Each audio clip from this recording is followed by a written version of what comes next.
కీర్తనల గ్రంథం మొదటి అధ్యాయం చదువుకుందాం.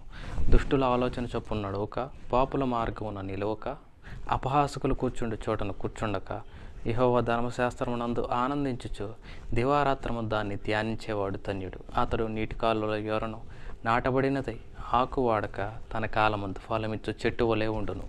అతడు చేయనదంతయు సఫలమగును.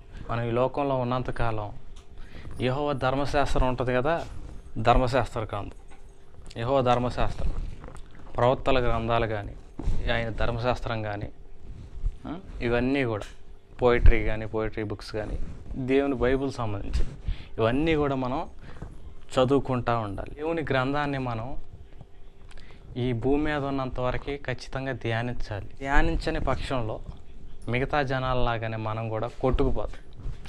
వాళ్ళలాగానే మన ప్రవర్తన అనేది అంత భద్రంగా కాచుకోం. ఎలా పడితే అలా జీవిస్తాం. లోకస్తులు ఉంటారు, ఇప్పుడు వాళ్ళ భావోద్వేగాలను అదుపు చేసుకోరు. కష్టపడి అదుపు చేసుకోవాలి. భక్తిలో ఉండేవాళ్ళు, దేవుడి చేత శభాష్ అనిపించుకోవాలని ఎవరికైనా ఉన్నవాళ్ళు, పరలోకం చేరాలి అన్న ఆశ ఉండేవాళ్ళు ఏం చేయాలంటే తమ ప్రవర్తనని భూమి మీద ఉన్నంత వరకు భద్రంగా కాచుకోవాలి. తమ నడవడిక, ఈ నడత, దాన్ని కాచుకునేవాడు బుద్ధిమంతుడంట. వాడు ఖచ్చితంగా పరలోకం చేరుకుంటాడంట. తన ప్రవర్తనని ఎవరైతే కనిపెట్టుకోరో, మిగతా జనాల్లాగానే దాన్ని అలా వదిలేస్తారో, అలాంటి వాళ్ళు ఏంటంటే దేవుడు దెబ్బ పడిద్ది, బలంగా దెబ్బ కొడతాడు. ఏనుగు కాలు ఎలక మీద పడితే ఏమైద్ది? పిసరైద్ది ఎలక, అంతకంటే కోటి రెట్లు అయిద్ది. దేవునికి విధేయత చూపకపోతే దేవుడికి ఎలా అయితే పరలోకపు చట్టం అనేది ఒకటి ఉంది, అలా నడుచుకుంటేనే పరలోకం చేరుతామంట. ఆ చట్టానికి అనుగుణంగా మనం ఈ భూమి మీద నడిస్తే పరలోకం వెళ్తాం, లేదంటే పరలోకానికి వెళ్ళాం. ఇంకెక్కడ పోతాం? నరకానికి పోతాం. పరలోకమా నరకమా అదే ఫైనల్గా ఉండేది.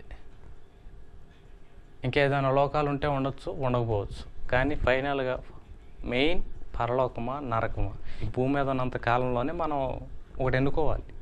ఆటోమేటిక్గా పరలోకానికి అనుకూలంగా మనంగా నడిస్తే పరలోకం పోతాం.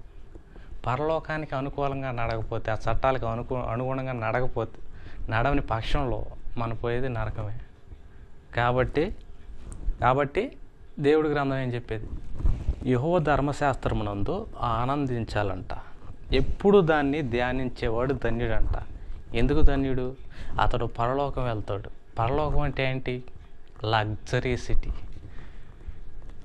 ఇప్పుడు అమెరికాలో న్యూయార్క్ నగరాలు కానీ, ఇలాంటి గొప్ప గొప్ప నగరాలు ఉంటాయి.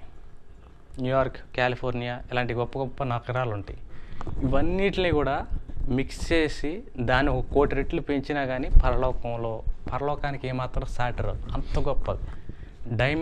మొత్తం డైమండ్, గోల్డ్తో ఈ టైప్లో ఉంటుంది. చాలా విలువగా ఉంటుంది ప్రతి భాగం కూడా పరలోకంలో. అలాంటి పరలోకం వెళ్ళాలంటే మనం ఈ భూమి మీదే మనం కష్టపడాలి.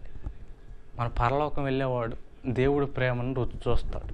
ఇక్కడ భూమి మీద ఉన్నంతకాలం కాస్త కష్టం ఎక్కువ ఉంటుంది, కానీ పరలోకం వెళ్ళిన తర్వాత దేవుడి ప్రేమను చూడగలుగుతాడు.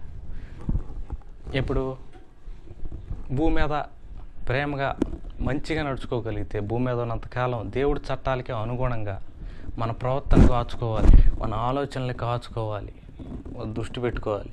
దేవుడికి విరుద్ధమైన ఆలోచన వస్తున్నాయి, పాపపు ఆలోచనలు వస్తున్నాయి, ఇవన్నీ కూడా కంట్రోల్ చేసుకుంటూ ఉండాలి, నియంత్రించుకుంటూ ఉండాలి.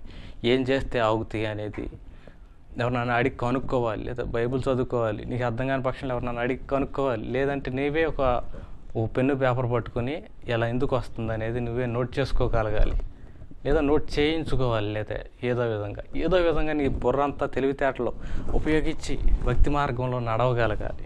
ఇలా నడవగలిగినప్పుడు నీవు ధన్యుడివి. ఊరికి అలా బైబిల్లో ఎదురుగా పెట్టుకుని దేవారాత్రులు ధ్యానించి మరి పక్కకి వెళ్ళిపోయి చెడ్డ ఆలోచనలు కానీ రావటం కానీ, ఏదో ప్రవర్తన, ఒక దేవుడికి విరుద్ధమైన ప్రవర్తన ఇలాంటివి కానీ వచ్చినాయి అంటే ఫినిష్ అయిపోయినట్టే.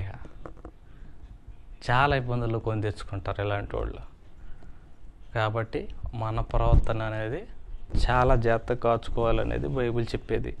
అప్పుడు మనలో జీవనదులు పారుతాయి అంట. పరిశుద్ధ ప్రవాహం అనేది ప్రవాహంలాగా మనలో ప్రవహిస్తాడు దేవుడు. అంటే దేవుని శక్తి మనలో బాగా పారుతుంది.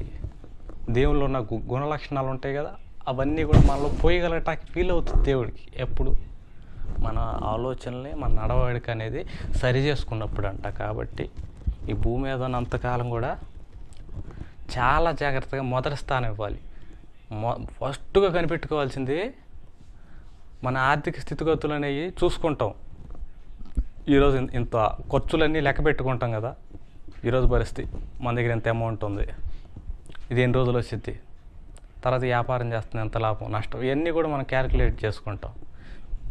దానికంటే కూడా ముఖ్యంగా క్యాలిక్యులేట్ చేసుకోవాల్సింది మన ప్రవర్తన. ఈరోజు ఆలోచనల ద్వారా ఏమన్నా పాడు చేసుకున్నాము, తప్పు చేసామా, ఏమన్నా క్రియల ద్వారా ఏమన్నా తప్పు చేసామా, వ్యాపారంలో ఏదైనా మోసం చేసామా, ఇవన్నీ ఇలాంటివన్నీ మెయిన్గా చూసుకోవాలి. ఫస్ట్ చూడాల్సింది ఇదే. ఎందుకంటే దీనివల్ల ఈ పాపపు ఆలోచనలు, క్రియల వల్ల మన ఆత్మ చెడిపోయిద్ది, శరీరం కాదు. ఇప్పుడు ఆర్థికంగా నష్టం వస్తే మన శరీరమే ఈ దేహం ఇబ్బందులు పడుద్ది. కానీ పాపం చేసామంటే మన లోపల ఉన్న ఆత్మ భ్రష్టు పట్టిపోయిద్ది, నరకానికి సెలెక్ట్ అయ్యిద్ది, నరకానికి ఆటోమేటిక్ రిజర్వేషన్ అయిపోయిద్ది. కాబట్టి ఏం చేయాలంటే మనం ఈ భూమి మీద ఉన్నంతకాలం మన ప్రవర్తన మీద మొదటి ఫోకస్ చూపించాలి. దేవుడికే మొదటి స్థానం ఇవ్వాలి అనేది దేవుడు కోరుకుంటున్నాడు. మనం ఏమన్నా తెలుసో తెలియక ఏమన్నా చిన్న చిత్తగా తప్పులు చేస్తే యేసు ప్రభువులు వారు ఉన్నారు. ఆయన ప్రార్థన చేస్తూ ఉంటే ఆయన మనల్ని ఆత్మని శుద్ధి చేస్తూ ఉంటాడు. యేసు ప్రభు తన రక్తం ద్వారా 2000 సంవత్సరాల క్రితం కట్టాడు కదా యేసు ప్రభు తన రక్తాన్ని. ఆ రక్తంతో మనల్ని శుద్ధి చేస్తాడు. ఎప్పుడు మనం పశ్చాత్తాపడి ప్రభువా క్షమించు, ఇదిగో తెలుసో తెలియకో ఆలోచన ద్వారా ఏదో క్రియ ద్వారా ఏదో తప్పు చేస్తావు, నన్ను క్షమించు, నీ రక్తంతో నన్ను కడిగి పరిశుద్ధపరచు, నీ రాజ్యానికి హక్కుదారునిగా నన్ను కూడా చేసుకో ఈ రోజు నుంచి అని మనం ప్రార్థన చేసినప్పుడు యేసు ప్రభు మనం స్వీకరిస్తాడు. అప్పుడు దేవుడి ఖాతాలో మనం ఉంటాం. దేవుడు ఈ వాక్యాన్ని దీవించి ఆశీర్వదించును కాక. ఆమేన్.